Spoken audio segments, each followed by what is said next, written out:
It's no secret Toronto's condo and new home market is basically non-existent right now. 2025 is on track to be the worst year for new home sales in the GTA since data has ever been recorded. Sales from January to July were even lower than in the 1990s recession-era slump. Only 3,007 new homes sold in the first 7 months of 2025. That's even lower than in the 1990s recession era, where they saw over 4,000 new home sales still. And it's not just sales. New condo units, which is a metric used to measure the number of new condo units where construction has officially begun, have practically disappeared in most of the city. CMHC's data shows that in Q2 of 2025, there were 0 condo starts across Central, East, and North Toronto. The only area that saw condo starts was West Toronto, with only 119 units started for Q2 of 2025. And Q1 wasn't much better. Just 925 units were started in the city, and that is a shocking number for a city that normally sees thousands of condo unit starts every single quarter. So maybe it's time we ask, should we completely rethink how we sell condos in Toronto, or maybe even across Canada as a whole?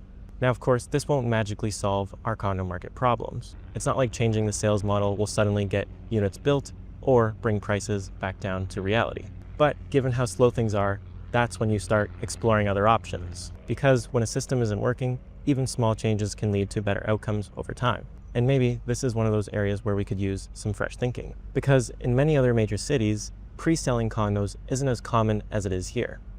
In cities like Berlin, Tokyo, Hong Kong, Paris, and even New York, pre-con sales is definitely part of their sales model, but a lot of condos are sold only after construction is complete. And that small difference changes a lot. In Toronto, the vast majority of condo units are sold before a single shovel even hits the ground. This is what we call pre-construction or pre-con sales. Developers use these sales to justify to the lenders that there's enough interest in the project to launch it and have the lenders finance them. Typically, developers need to sell 70 to 80% of the units in a project before they can then move forward and start construction. And this is where things kind of go awry and get a bit tricky.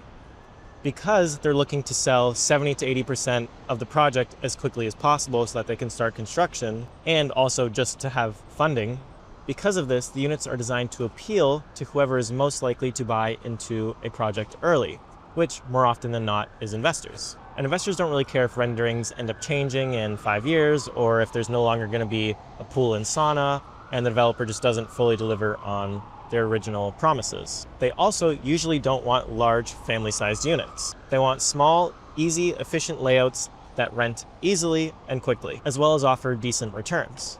So developers in turn end up building to appease them, and you end up with small tons of boxy, investor-oriented units that just don't really appeal to most end users because they just don't necessarily suit long-term living.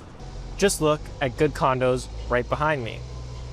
This condo project launched in 2021, hit their pre-sales target, and is now nearing completion. Just look at this studio unit that is 267 square feet.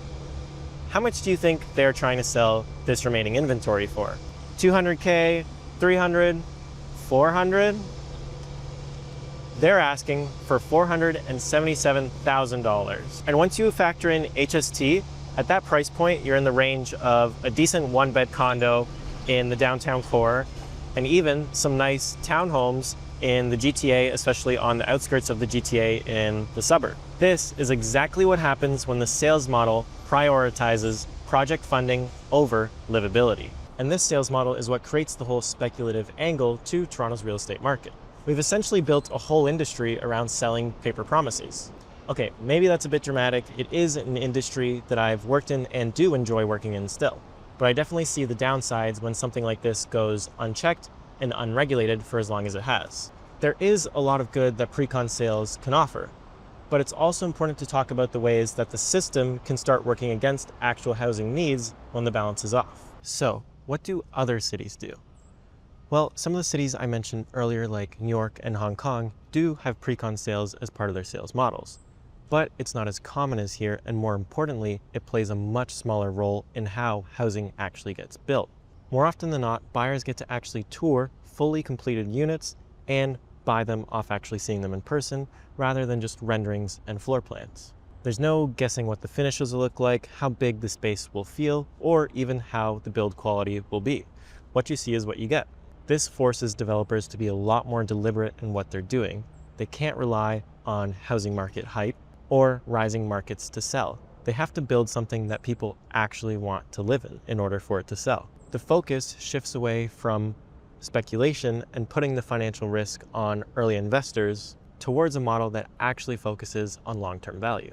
Now, this is where things get interesting. In the pre-con sales model that we use here, it is the buyer who takes on the risk at the time of construction. You're committing to a project that hasn't been built yet in a market that might look very different by the time your unit is completed. So that means regular people who are just looking for a home or looking to make their first investment are taking on huge financial commitments just to help create housing supply. Sure, there are consumer protections in place like Tarion, but that doesn't erase the fact that consumers are the ones who are exposed if things go wrong. Now, we actually saw this play out in 2023 when a good amount of developers went bankrupt, leaving buyers stuck in limbo, waiting on extreme delays, and facing the fact that their home may never be completed. In the model more often used in other cities, it's the developer or the lender taking on the risk, not the buyers. That means the people who are most equipped to manage market shifts in financial risks, like developers and institutional lenders, are the ones on the hook, not the everyday buyer. So ask yourself, who's in a better position to make smart financial decisions about market timing, pricing, and feasibility? A regular person trying to invest in one unit, or professionals with access to detailed data, financing tools, and years of experience? It just makes sense for the risk to sit with the people who actually have the resources and expertise to handle it.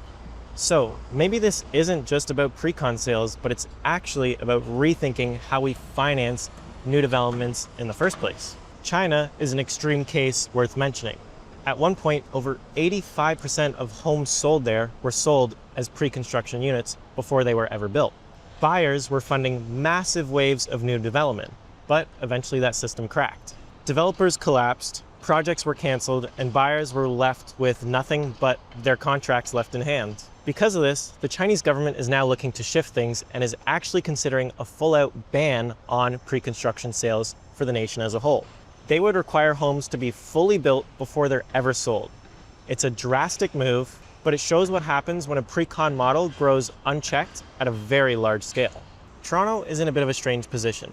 On one hand, we have a flood of investor-focused condo units on the market, many of which aren't selling. Some pre-con buyers are trying to assign their units. Many can't close, which is why they're assigning. We're seeing lawsuits, financial stress, delayed, and even canceled projects. But then, at the same time, we're facing a looming condo shortage because developers aren't pre-selling right now. They're not starting new projects because they need to hit that minimum sale requirement to start their project. So a few years from now, we could be right back in another supply crunch like we saw a few years ago, where everyone's fighting to get a unit. It really is a broken feedback loop, and it's completely exposing how fragile our sales and financing model is for pre-con condos. When an entire system relies on investors fronting money years in advance just to get shovels in the ground, any slowdown in that investor market brings the whole pipeline of new condo units coming to the market to a halt because they completely rely on investors bringing in that money.